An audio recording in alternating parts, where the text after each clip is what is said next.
નમસ્કાર મિત્રો, સ્વાગત છે તમારું મારી ચેનલ પર એક નવા વિડીયોમાં। મિત્રો, ચૈત્ર નવરાત્રિ ક્યારે છે? નવરાત્રિ દરમિયાન આ ઉપાય તમારે કરવા જોઈએ।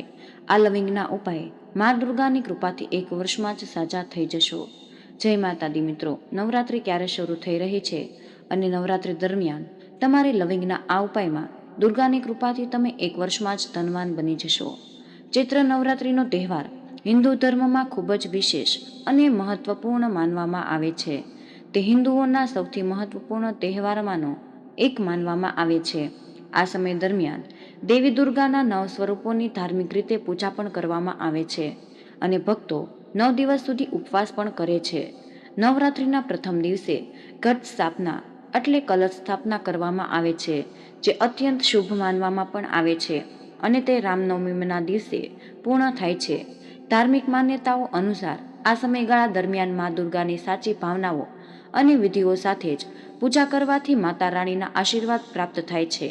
આવી સ્થિતિમાં ચાલો હવે જાણીએ કે આ વર્ષે ચૈત્ર નવરાત્રિ ક્યારે શરૂ થઈ રહી છે અને કલશ સ્થાપના માટે કયો શુભ સમય છે અને નવરાત્રિનું સંપૂર્ણ કેલેન્ડર પણ જાણીએ। દેવી દુર્ગાને પ્રસન્ન કરવા માટે લોકો નવરાત્રિ દરમિયાન વિવિધ ઉપાયો કરે છે, પરંતુ જો મા દુર્ગાના વિશેષ આશીર્વાદ મેળવવા માંગો છો તો તમે લવિંગ સંબંધિત ખૂબ જ સરળ ઉપાય અજમાવી શકો છો। લવિંગ માત્ર સ્વાસ્થ્ય માટે જ નહીં, પરંતુ વાસ્તવમાં જ્યોતિષમાં પણ તેને અત્યંત જ મહત્વપૂર્ણ માનવામાં આવે છે અને ચમત્કારી ગણવામાં પણ આવ્યું છે। જો તમે નવરાત્રિ દરમિયાન લવિંગ સંબંધિત ઉપાય કરશો તો તમારી બધી જ આર્થિક સમસ્યાઓ દૂર થઈ જશે, સાથે જ માતા દુર્ગાની કૃપાથી તમારા ઘરમાં સુખ, સમૃદ્ધિ અને ઐશ્વર્ય આવશે। તો હવે ચાલો જાણીએ કે લવિંગ સંબંધિત આ ઉપાયો વિશે। પંચાંગ અનુસાર ચૈત્ર મહિનાના શુક્લ પક્ષની પ્રતિપદા તિથિ 29 માર્ચ 2025ના રોજ 4:27 શરૂ થશે અને 30 માર્ચ 2025ના રોજ 12:49 પર સમાપ્ત થશે। આવી સ્થિતિમાં ઉદય તિથિ અનુસાર આ વર્ષે ચૈત્ર નવરાત્રિ 30 માર્ચ 2025 રવિવારથી શરૂ થશે અને 7 એપ્રિલના રોજ સમાપ્ત થશે અને ઘટ સ્થાપનાનો શુભ સમય નવરાત્રિના પ્રથમ દિવસે શુભ મુહૂર્તમાં કલશની સ્થાપના કરવી જરૂરી છે। આ વર્ષે ઘટ સ્થાપનાનો શુભ સમય 30 માર્ચ 2025ના રોજ સવારે 6:13 થી 10:22 સુધીનો છે। તે જ સમય છે અભિજીત મુહૂર્ત બપોરે 12:01 થી 12:50 સુધી રહેશે। ચૈત્ર નવરાત્રિ આત્મશુદ્ધિ અને ભક્તિનો તહેવાર છે। આ સમયગાળા દરમિયાન દેવી દુર્ગાની પૂજા કરવાથી ઘરમાં સુખ, શાંતિ અને સમૃદ્ધિ આવે છે। આ સિવાય આ સમયે યોગ્ય સમયે ઘટ સ્થાપના કરવાથી પૂજાનું સંપૂર્ણ ફળ મળે છે અને આ સમયગાળા દરમિયાન ભક્તો તમામ નિયમોનું પાલન કરીને મા દુર્ગાના વિશેષ આશીર્વાદ પણ મેળવી શકે છે। અને પ્રથમ દિવસ 30 માર્ચ 2025 રવિવાર શૈલપુત્રીની પૂજા, બીજો દિવસ 31 માર્ચ સોમવારે બ્રહ્મચારિણીની પૂજા અને ત્રીજો દિવસ 1 એપ્રિલ 2025 મંગળવાર મા ચંદ્રાની ઘટા પૂજામાં, ચોથો દિવસ 2 એપ્રિલ 2025 બુધવારના રોજ મા કુષ્માંડાની પૂજા, પાંચમો દિવસ 20 એપ્રિલ 2025 ગુરુવાર અને એપ્રિલ 2025 માતા કાત્યાયનીની પૂજા, સાતમો દિવસ 5 એપ્રિલ 2025 શનિવારે મા કાળરાત્રિની પૂજા અને આઠમા દિવસે 6 એપ્રિલ 2025 રવિવારે નવમા દિવસે મા ગૌરીની પૂજા અને 7 એપ્રિલ 2025ના દિવસે દસમા દિવસે 7 એપ્રિલ 2025 સોમવારે મા સિદ્ધિદાત્રીની પૂજા પ્રથમ દિવસે। આ વસ્તુઓ ખરીદી કોઈ પણ નવરાત્રિના દિવસે સોનું અથવા તો ચાંદી ખરીદવું તે ખૂબ જ શુભ માનવામાં આવે છે અને એવું કહેવાય છે કે આવું કરવાથી ઘરમાં ખુશીઓ આવે છે અને સકારાત્મકતા ફેલાય છે। મા દુર્ગાની પ્રિય વસ્તુઓમાં લવિંગ સૌથી પ્રમુખ છે। નવરાત્રિ દરમિયાન લવિંગ વિના મા દુર્ગાની ઉપાસના પૂર્ણ ફળ પ્રાપ્તિ આપતી નથી અને એવું માનવામાં આવે છે કે નવરાત્રિ દરમિયાન લવિંગના કેટલાક ઉપાય કરવામાં આવે છે તો મા દુર્ગા તેમના ભક્તો પર ખૂબ જ ઝડપથી પ્રસન્ન થઈ જાય છે અને તમારી સંપત્તિ અને સમૃદ્ધિ વધે અને પરિવારમાં સુખ શાંતિ વધે છે। તો ચાલો મિત્રો, હવે આપણે જાણીએ કે લવિંગના કેટલાક આસાન ઉપાયો જણાવીએ છીએ જે તમે પણ કરી શકો છો। ચૈત્ર નવરાત્રિ દરમિયાન આ ઉપાય તમારે અવશ્ય જ કરવા જોઈએ। 1. નવરાત્રિ દરમિયાન માતા દુર્ગાના આશીર્વાદ મેળવવા માટે તેમની સાથે માતા લક્ષ્મી અને માતા સરસ્વતીની પણ પૂજા કરવી જોઈએ, તેમજ ટ્રિનિટીની પૂજા યોગ્ય વિધિઓ સાથે કરવી જોઈએ અને તેમના વૈદિક મંત્રોનો જાપ પણ તમારે કરવો જોઈએ. આ રીતે જ તમને માતા આદિશક્તિના આશીર્વાદ મળે છે. 2. 9 દિવસ વ્રત રાખો. નવરાત્રિના 9 દિવસ વ્રત રાખવાથી દેવી માતા પ્રસન્ન થાય છે.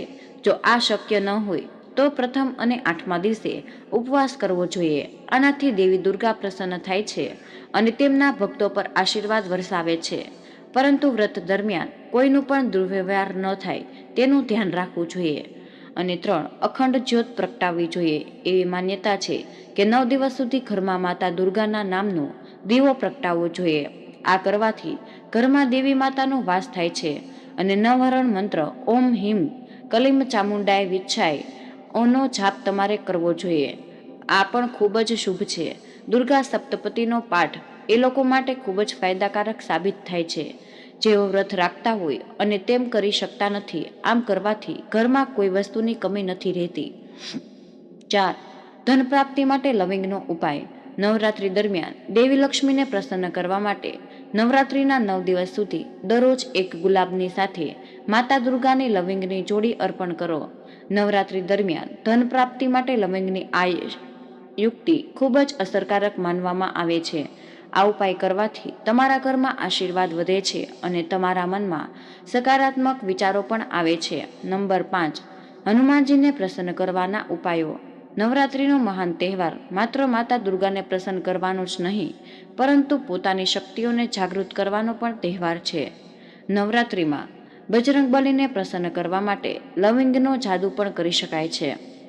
નવરાત્રિ દરમિયાન મંગળવાર કે શનિવારે હનુમાનજીની સામે સરસવના તેલનો દીવો પ્રગટાવવો અને તે દીવામાં લવિંગની જોડી અર્પણ કરવી જોઈએ અને ત્યારબાદ હનુમાન ચાલીસાનો પાઠ કરો. તે પછી હનુમાનજીની મૂર્તિ સાથે વાત કરવાના સ્વરમાં તમારી સમસ્યા અથવા તમારી ઈચ્છા જણાવો.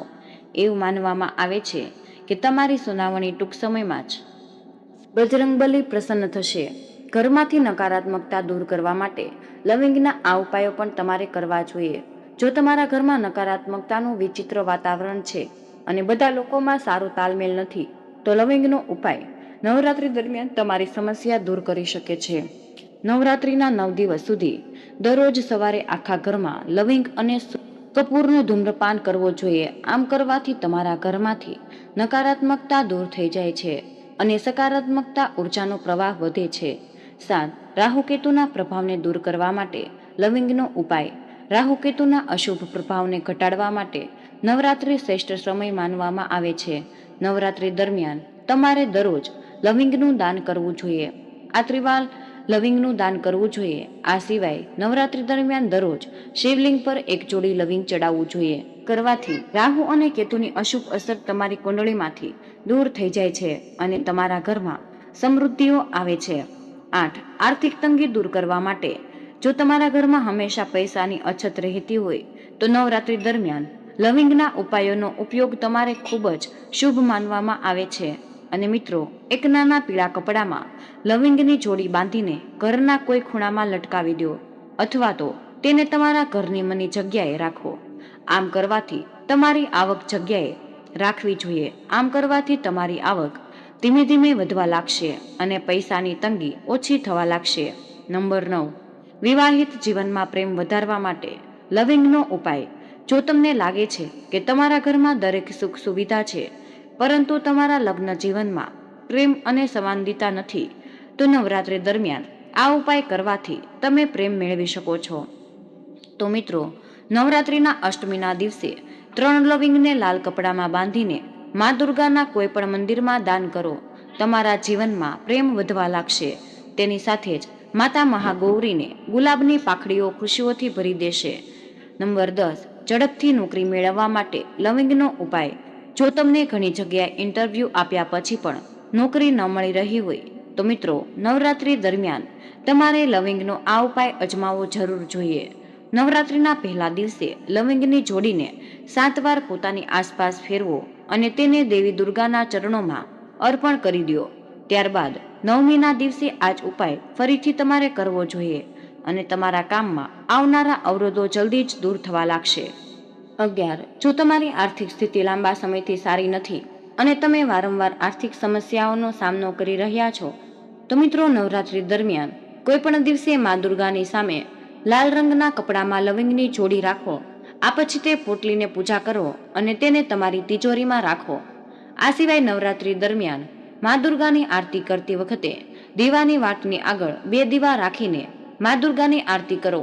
આમ કરવાથી ઘરમાં નકારાત્મકતા બંધાય છે, તેની સાથે જ સુખ સમૃદ્ધિ પણ રહે છે. 12. જો કોઈને વારંવાર ખરાબ નજર પડી રહી હોય અને તેનું કામ ન થઈ રહ્યું હોય, તો જો તમને પ્રગતિમાં વારંવાર અવરોધોનો સામનો કરવો પડતો હોય, તો મિત્રો નવરાત્રી દરમિયાન કોઈ પણ દિવસે લવિંગની જોડી લ્યો અને તેના માથા પગ સુધી 7 વાર પ્રહાર કરો અને મા દુર્ગાના કોઈ પણ મંદિરમાં જઈને આ લવિંગનો સાંધો ચડાવો.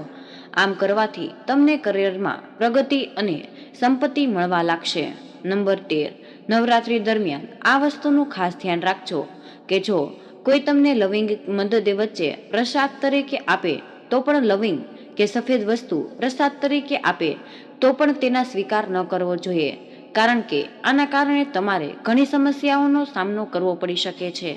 આર્થિક મુશ્કેલીઓમાંથી મુક્તિ મેળવવા માટે નવરાત્રીના 9 દિવસ સુધી દરરોજ સાંજે ઘરના મુખ્ય દ્વાર પર લવિંગના તેલનો દીવો પ્રગટાવો. આમ કરવાથી ઘરમાંથી તમામ પ્રકારના દોષો દૂર થાય છે. નંબર 14.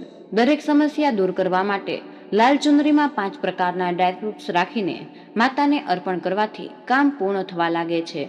મા દુર્ગાના મંદિરમાં જઈને લાલ ધ્વજ ચડાવવાથી તમારી મનોકામનાઓ પૂર્ણ થાય છે અને તમને લાભ પણ મળે છે.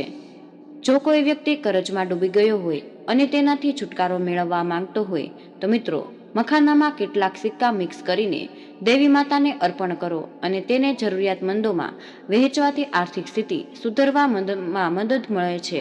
દરેક મનોકામના પૂર્ણ કરવા માટે એક સપોરીમાં 1 સોપારી અને 1 સિક્કો રાખો અને મા દુર્ગાને અર્પણ કરો. નંબર 15. નવરાત્રી દરમિયાન સ્વસ્તિક, હાથી, કલશ, દીવો, ગરુડ, કમળ, શ્રીયંત્ર જેવી સોના કે ચાંદીથી બનેલી શુભ વસ્તુઓ ખરીદો અને તેમને માતા દુર્ગાના ચરણોમાં અર્પણ કરો. આ પછી નવરાત્રીના છેલ્લા દિવસે તેને ગુલાબી અથવા તો લાલ રંગના રેશમી કપડામાં લપેટીને તિજોરીમાં રાખવાથી ફાયદો થાય છે.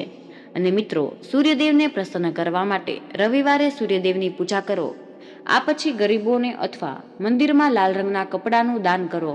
માન્યતા અનુસાર આ ઉપાય કરવાથી સાધકને સૂર્યદેવના આશીર્વાદ પણ પ્રાપ્ત થાય છે, સાથે જ ધંધામાં પણ વધારો થાય છે.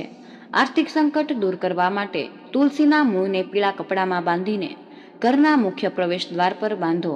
ધાર્મિક માન્યતા અનુસાર આ ઉપાય અપનાવવાથી આર્થિક સમસ્યાઓ દૂર થઈ જાય છે અને ઘરમાં સકારાત્મક ઉર્જા પણ આવે છે. સનાતન ધર્મમાં તુલસીના છોડની પૂજા કરવામાં પણ આવે છે. મિત્રો ચૈત્ર મહિનામાં દરરોજ તુલસીની પૂજા કરો. આ સમય દરમિયાન દેશી ઘીનો દીવો પ્રગટાવવો જોઈએ અને માતા તુલસીને લાલ સ્કાર્ફ સહિત 16 મેકઅપ વસ્તુઓ અર્પણ કરવી જોઈએ. એવું માનવામાં આવે છે કે મિત્રો આ ઉપાય કરવાથી ભક્ત પર દેવી લક્ષ્મીની કૃપા રહે છે